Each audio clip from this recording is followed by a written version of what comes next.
Water kung tingnan, pero di kadena, di cambio at di clutch.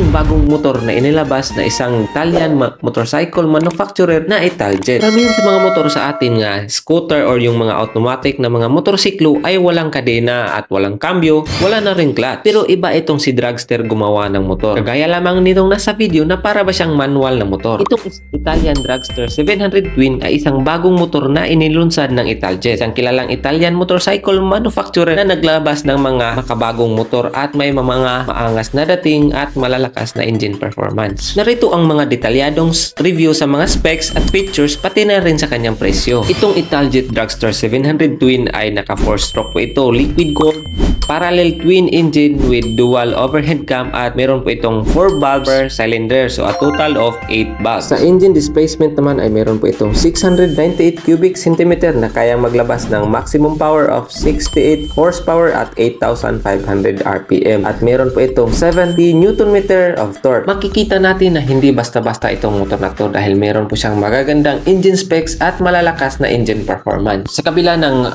malaking engine displacement ay matipid pa rin ito sa gas dahil sa kanyang fuel system na naka-electronic fuel injected. May average top speeds na po siya na 190 km per hour, so medyo may kalakasan din itong makina ng Italjet Dragster 700 Twin dahil sa kanyang engine specs at kaya niyang maglabas ng high performance. Kaya naman kung hanap mong motor yung malakas manakbo, may poging dating at futuristic na tingnan, itong bagay sa iyo. Sa kanyang mga suspension naman ay hindi ito tinipid ni Italjet dahil gumamit ito ng mga mamahaling suspension kagaya lamang ng kanyang front suspension na meron na po itong inverted telescopic fork na galing sa Marzocchi at samahan pa yan ng napakagandang Öhlins na steering damper, so tiyak na magiging stable ang takbo mo kahit nasa malakas ka na takbo. Speaking of Marzocchi, ay kilala na nga po sila pagdating sa mga suspension dahil matagal na po sila sa industriya sa paggawa ng suspension. Nagsimula sila noong 1949, sinimulan ito ng dalawang magkapatid na Marzocchi. Sa suspension naman niya sa likod ay gumagamit din po ito ng fully adjustable Öhlins monoshock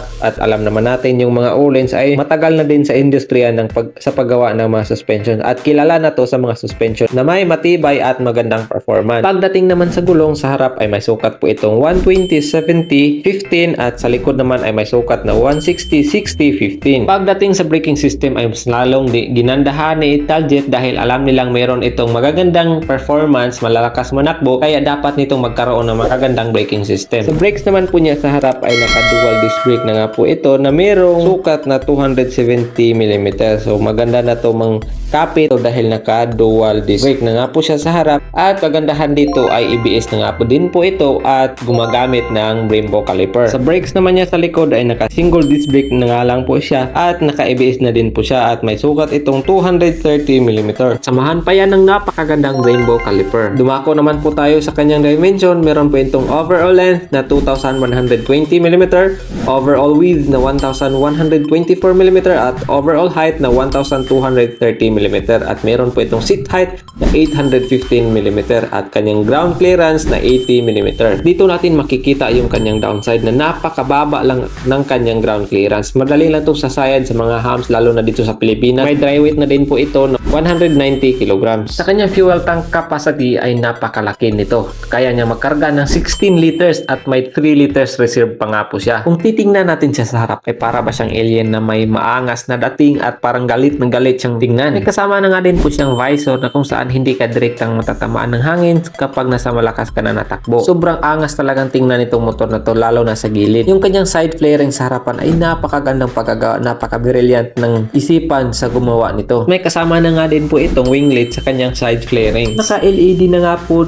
ang kanyang mga headlight pati na rin ang kanyang taillight. Sobrang gandang tingnan na nakalabas yung kanyang engine. Kaso nga lang parang mainit ito sa paa kapag ikaw ang nakadrive dito. Dagdag forma din yung kanyang side side mounted monoshock na kung saan naka-highlight ito sa motor na to at kitang-kita siya sa labas. Naka-dual exhaust na nga din po ito at gumamit ito ng Akrap Bobich na original na kung saan nagbibigay ito ng napakagandang tunog. Yung kanyang taillight naman ay parang may kahawig ito sa taillight ng mga Ducati motorcycle. Pero sa overall physical appearance niya ay sobrang ganda talaga. Sobrang pogi niyang tingnan, napaka-futuristic niyang pagkagawa. Limited edition na nga lang po ito at meron lamang po itong 700 units na ginawa ng Italjet. Pero may ilalabas naman si Italjet na standard version nito at mas mura ito kumpara sa limited edition. Sa presyo naman niya ay may kamahalan din ito dahil hindi basta-basta yung mga piyesang ginamit dito sa motor na to. At yung estimated price naman niya sa limited edition ay estimated price na sa mga 1 million to 1.2 million. Karang yung standard version naman ay mga nasa 800,000 to 1 million naman pagdating dito sa Pinas kasi may mga added tax pa yan na idagdag sa kanyang presyo. So yun lamang po guys. Maraming salamat sa panonood at thank you.